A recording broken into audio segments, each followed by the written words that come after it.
support. Call all nines now.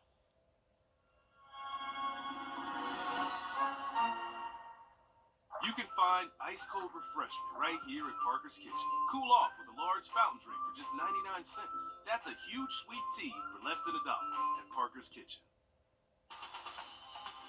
Live from Augusta, you're watching News 1226 this morning. A peek ahead at your morning, learn more about the capital project sales tax on Aiken's ballots. Get some updates from FEMA about aid and look at research into treatment for fentanyl overdoses. But first, here's a live look at downtown Augusta this morning. Lots of light out there as we wait for the sunrise to come up. But good morning, I'm Audrey Dickerber. We're so glad that you're joining us this morning. And man, Chris, I know we keep talking about it, but October has really flown by. It feels like it's going to be Thanksgiving and then Christmas all over again, but our weather is not really feeling like fall to me. Certainly didn't yesterday. Right around sunset, temperatures will go from 81 in the afternoon down into the mid 70s at sunset. So Halloween is looking good, but it will be on the warm side. Thanks, Chris. And we're about 2 weeks out from a major U.S. presidential election, and early voting is now underway on both sides of the river. Long lines at the polls show just how seriously people are taking this, as we'll have a new president next year. In Aiken County, this election is especially notable since former director of the Board of Elections, Cynthia Holland, was charged with embezzlement over the summer. Holland served as the county's election director for 12 years before retiring earlier this year. Now she's accused of stealing at least $62,000 while in a position of power. And so Aiken County's new director did not have a lot of time to get adjusted. Your Cindy Hood was at the Aiken County Government Building. Aiken County's new elections director only had about a month roughly to prepare for early voting, and she says she's familiar with running elections. She served as the elections director for Saluda County before coming over here to Aiken County, but David Burren tells me that her goal of ensuring every vote counts has remained the same. Well, I thought it was early. It looks like I'm a little late. The long lines are not keeping folks from exercising their right to vote. It's a beautiful day. Come on out. Don't turn around. Make your voice heard. Vote. Oh, it is worth it. Every vote counts. In Aiken County, there's a new face in charge of elections. We have a historic election in the middle of a historic hurricane, in the middle of their fourth leadership change since May of this year. Burden came into this role with only about a month to prepare. But if you walk in my office, you get nothing but professionalism.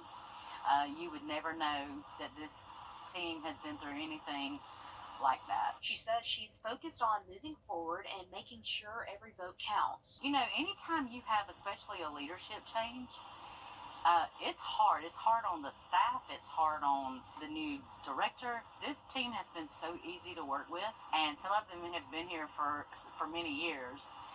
They know the people in the community, and that just helps everything. She says her team has worked day in and day out to prepare. We're just trying to make sure that we have an open door policy in this office, that people know they can come and talk to us if they have questions about elections, or if they,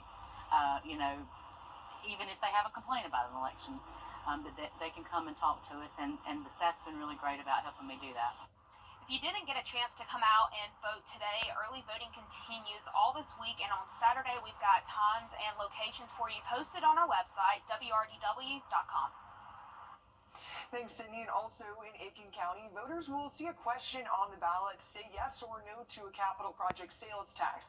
The tax helps pay for big improvement projects in the county. Your Julie Evans has more. And the director of FEMA came to Augusta this week to give an update on the Hurricane Helene response. She surveyed the damages from the storm and met with survivors. Dean Criswell is urging anyone who hasn't registered for assistance to do so. The hub is currently housing the agency's Disaster Recovery Center.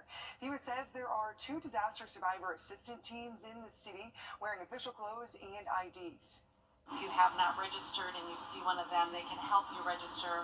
Or if you have registered and you have a question about your case, they can help you figure out what paperwork you might still need to submit in order to continue processing whatever resources you'll be eligible for.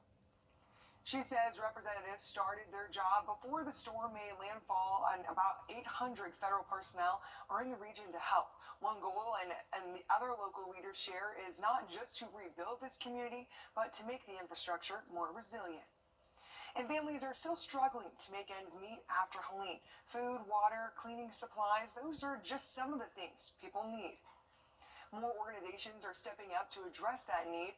Augusta just opened a community donation center. It has diapers, formula, food, and more. Volunteers say they were all donated. The pastor of Adventist Community Services says they came all the way from Oregon to help. A lady just approached us today. We're closed to the public today, but she needs to do some cleanup. Water came in, the house is a mess, it stinks, it's moldy, it's not safe. So I quickly gathered some cleaning supplies and just gave it to her because she is in need. He says more than 300 families were served at their last distribution. Well, it was a hot one out there on Saturday. Take a look at these numbers. The high yesterday, 88 degrees, the low 51. The record yesterday, 90. So we didn't quite hit a record, but today will be a whole lot cooler. We'll take a look at that forecast and look ahead to Halloween coming up. $100 is headed to your bank account. Governor Brian Kemp announced new tax rebates for all tax-paying Georgians. Georgia State House reporter Abby Kasouris breaks down how much you'll get. Next year, when you file taxes, you could receive a rebate. $250 for single filers, $375 for heads of household, and $500 for married couples. This isn't the government's money. It's yours. Georgia Governor Brian Kemp delivering the announcement a few weeks before Election Day, condemning so-called runaway spending in Washington. $1 billion pulled from the state's growing $16 billion surplus. This is a result of strong conservative fiscal policies. According to an analysis from Republican members of the U.S. Senate Joint Economic Committee, the average household in Georgia is paying more than $1,000 more per month, or $30,000 more since the start of 2021. Democrats have criticized the governor and state lawmakers, saying the billions in the surplus could be spent to bolster assistance programs. Ready? Jennifer Livesay is hoping to enroll in housing assistance for her and her 4 kids. I just got out of eviction, moved into a new place, and just lost my job. So I am here because this is next to where the county office is to get assistance, but there's no funding available. Georgia's cash assistance program called TANF, or Temporary Assistance for Needy Families, is funded through a $300 million federal grant, another $170 million from the state. Eligible families can qualify for 18 months of assistance. Some people are really out here trying to better themselves, better their lives, and, better their children's lives. The governor saying the worst mistake the state could make is to grow the government and fund more programs. Because like you're seeing now with the federal government that gave everybody and their brother federal money during the pandemic, new programs got created. Now the feds are cutting the money off, and everybody's screaming, you're cutting my budget. This is the 3rd tax rebate announced since the governor took office. In Atlanta, I'm Abby Kasouris. After a 13-month-long Senate investigation into Georgia's... I'm Kamala Harris, and I approve this message. When you dig deeper, because getting to the truth is what matters. When trust is earned every day. When being behind the desk just isn't enough. When you know there are problems, but look for those finding solutions. When you're trained to track and sound the first alert and know exactly who is relying on you. That is trusted. That is local. That is News 12. Proud to be recognized with a National Edward R. Murrow Award for overall excellence. Proud to be on your side. How do you respond? Conversation with perspective. Welcome back. We'll take a look at this very good boy, the law enforcement hero dog of the year for 2024. Bo is with the Gastonia Police Department in North Carolina, and he just won the prestigious national award after a vote by the public. He's a 17-month-old bloodhound who joined the Gastonia Police Department last April. Despite his young age, Bo has already shown exceptional bravery and dedication, including tracking down robbery suspects and tracking one missing child for more than 7 miles, leading to a safe rescue. And in May of this year, Bo found a 7-year-old child who had been taken at knife point. A formal ceremony will be held in January to award Bo this achievement and thank him for his service. And a fun fact, he is also terrified of Halloween decorations, says his handler, which is, I think, kind of ironic considering all the other stuff that he's been able to do and save for us. But I guess, can't complain about it. I'd rather him be able to save everybody else and be scared of that that decor. Glad to hear you didn't trip over his tongue. Right, I know, it's so long. Such a cute dog. What a cute, cuddly dog there, but I have a feeling he can be ferocious when he wants to as well. Let's take a look at our rate. Call me right now. Live from Augusta, you're watching News 1226 this morning. A peek ahead of your morning, the FTC is planning to crack down on fake reviews, catch up with college football, and learn more about South Carolina's new prison cell phone bill. But first, here's a live look at the Thurman Dam. You can't really see much out there quite yet because the sun's waiting to rise, but maybe we'll be able to check back in and see that a little bit more later. But good morning, I'm Audrey Dickerver. We're so glad that you're joining us this morning. And man, speaking of football, it feels like it's football season. Thanks, Chris. And it's a challenging time to find a reputable, available contractor with the backlog of service requests after the hurricane. But as senior investigative reporter Liz Owen explains, there's a new federal rule making researching for contracting online a lot easier. Well, like a lot of you, I turned to Google reviews when I was looking for a roofer after the hurricane hit. The vast majority of us rely on reviews when deciding on a service or product. Even though studies show about 30% of them are fake. The Federal Trade Commission says that's a big problem. Here's what they wrote just a couple months ago. Fake reviews and testimonials have polluted the marketplace. They harm many consumers, relying on them to pick products and providers, subverting people's ability to make informed decisions.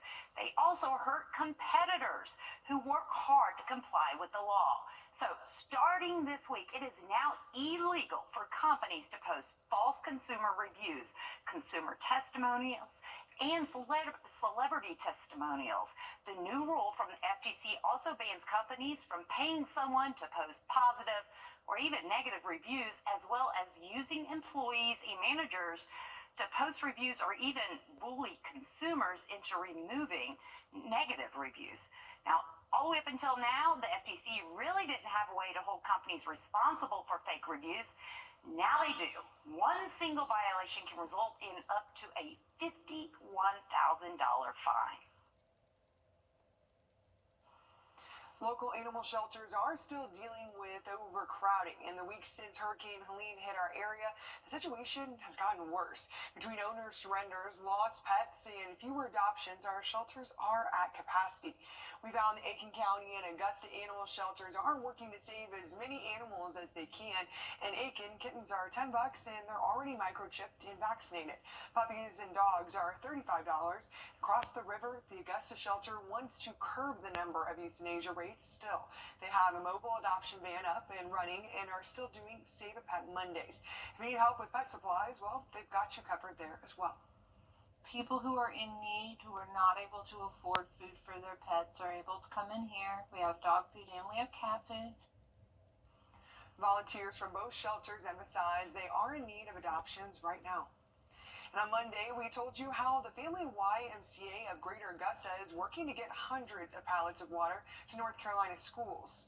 Well, a couple of companies have already stepped up to help, one being Camo, who loaded up one of their tractor trailers Thursday morning. This water is headed to the Family Y in Asheville, where it'll be distributed to 20 local schools who need drinkable water as they head back to the classroom. It's really a humbling moment at a time like this when so many people have been through so much in this region and all the way to the Asheville area, to even know that we can be a part of this. You know, the Y is all about serving their communities. And for us, this means near and far. So the Y has, since its inception, has always said, what is the need and how can we do that for our community? After the delivery, there are more than 100 pallets of water left, so the Family Y is still looking for more trucks and drivers. You can help out by reaching out to the YMCA. We have their info on our website under the Finding Solutions tab. And students helping students. That's what's taking place at Helms College. They're taking their love for cooking and giving it right back to their own community after so many people were hit hard by the hurricane. Here's Anna Halliburton went right to the kitchen where they found solutions in making sure kids have a good meal to eat. Cooking is a passion for these students at Helms College, and this meal right here is special. More than 200 breakfast sandwiches are going to kids at Heritage Academy. It feels really good to be able to provide this kind of service for people in the community because I too was affected by the hurricane, and we just want everybody to know that Helms College is here for you. Once students at Heritage made it back to the classroom, Executive Director Tana Watson made it their mission to make sure parents didn't have to worry about packing meals when so many people are dealing with food insecurity after the hurricane. We put a plea on Facebook and just asked people to donate, and so it would cost $50 to sponsor a child for 2 meals for 10 days. And the response was beautiful. We got people from all over the country who wanted to be a part of this initiative. She says the plea grew to other organizations and restaurants wanting to help out, including Helms College, who is providing breakfast for 2 days. We're so excited that the students at Helms College have found a way to give back and show their talents to really fill the bellies of little learners, because once students start their day with a great breakfast, they're ready to read and write and become mathematicians and explore new ideas. Chef Jana Stewart says this all really goes beyond just cooking. It means a lot to us. You know, not only are we able to help the community, but we're able to bring the students in and show them what it's like to help a community in this time of need, and how food can be such a powerful thing. As for the students who get to enjoy all of the food, Watson says they're thankful for it. It's just been really special to see how neighbors are helping neighbors, and I hope that they feel a deeper connection to this part of Augusta that maybe they're not from, but they found a way to give back in such a beautiful way. On your sideline. For the week ahead, we're going to have some clouds around for a few days, then eventually some warm weather by Wednesday and into Halloween. Looks like your trick-or-treat forecast will call for 81 in the afternoon, dropping into the 70s by Thursday evening. Thanks, Chris. And state leaders say a new law will keep more South Carolinians safe, and it starts with cracking down on what happens and what's snuck behind prison walls. State House reporter Mary Green has the details. In the past, if South Carolina inmates were caught with a cell phone, they'd be disciplined with consequences like losing their visitation or canteen privileges. Now, it's a crime and can result in more prison time. The most dangerous weapon in an inmate's hands in South Carolina is a cell phone. Past decade, we've confiscated almost 35,000 phones. Officials say inmates' contraband cell phones have led to crimes being facilitated behind bars, like drug trafficking, hits being put out on prison guards, and even the deadliest prison riot in state history. Governor Henry McMaster held a ceremony to mark the change in law Tuesday at the Columbia complex, where multiple state prisons are housed. Corrections Director Brian Sterling says a first-in-the-nation pilot program that allows them to identify and disable illegal phones in a matter of days has been successful in its first prison. It'll soon expand to several more prisons, thanks to money from the state legislature. Having these cell phones in prisons allows a prisoner to conduct his business almost in a private office without any interference, day and night, whenever he wants, or she. And this will eliminate that. Director Sterling says the ultimate fix is this issue is being able to jam cell phone signals behind prison walls. But the federal government has refused to take it into consideration, despite pleas from years from Sterling and other prison officials across the country. And the 3 men convicted of killing Ahmaud Arbery in 2020 are asking for a new trial. Attorneys for Arbery's killers, Greg McMichael, his son Travis, and their former neighbor William Bryan, say a tainted jury and ineffective counsel are the reason for the request. Investigators say the McMichaels chased Arbery in a pickup truck after they saw him run past their house, then shot and killed him. Don't send this town back no 1800. It ain't gonna work. I'm sick and tired of sick. My baby dead, gone, because he was a black man, dead in the grave. These 3 months are still living, and still think they're supposed to have some rights when they kill somebody wrongfully? Former Brunswick District Attorney Jackie Johnson is facing her own trial, accused of interfering with the investigation. That case has been stalled for more than 3 years. And new robots are now roaming around the halls of the Cobb County Jail. Make sure you touch my good side. The device devices that they look like they belong in a movie are developed by Decker Research and Development Corporation.